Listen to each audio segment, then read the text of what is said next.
আসসালামু আলাইকুম। এখন আমরা যে জায়গায় দাঁড়িয়ে আছি এটা ইসলামের প্রথম যুদ্ধ। নবী মুহাম্মদ সাল্লাল্লাহু আলাইহি সাল্লামের সঙ্গে যে কাফেরদের যুদ্ধ হয়েছিল, যে প্রথম যুদ্ধ এই জায়গায়, এইটাই সে বদরের প্রান্তর। আমার ডান দিকে এইদিকে কাফেরদের সৈন্য ছিল কয়েক হাজার, এদিকে 1000 কাফেরের সৈন্য ছিল, এদিকে বাম দিকে 313 জন মুসলমান। এই জায়গাতে আল্লাহর তরফ থেকে ফেরেশতা নাযিল হয়েছিল এবং 313 জন মুসলমান 1000 কাফেরের মোকাবেলায় জয়ী হয়েছিলেন। এবার এই জায়গাতেই আবু জেহেল কতল হয়েছিল। তার সামনে একটা ওই পাহাড়ের গায়ে একটা কুয়া আছে, সেই কুয়াতে তার কবর আছে। এখন সেই কুয়াতে তাকে ঝুলিয়ে রাখা হয়েছে। তার এখন যাওয়া নিষিদ্ধ বলে আমরা ওই এলাকায় যেতে পারছি না।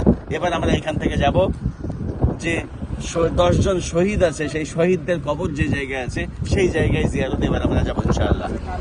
আমরা এখন যে জায়গায় দাঁড়িয়ে আছি, বদরের যুদ্ধে যে 10 জন সাহাবা শহীদ হয়েছিলেন সেই 10 জন সাহাবার কবর এখানে আছে।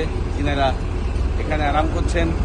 এই জান্নাতি 10 জন সাহাবার কবরের জিয়ারতে আমরা এসেছি। এখন আমরা তার সামনে দাঁড়িয়ে আছি ইনশাআল্লাহ।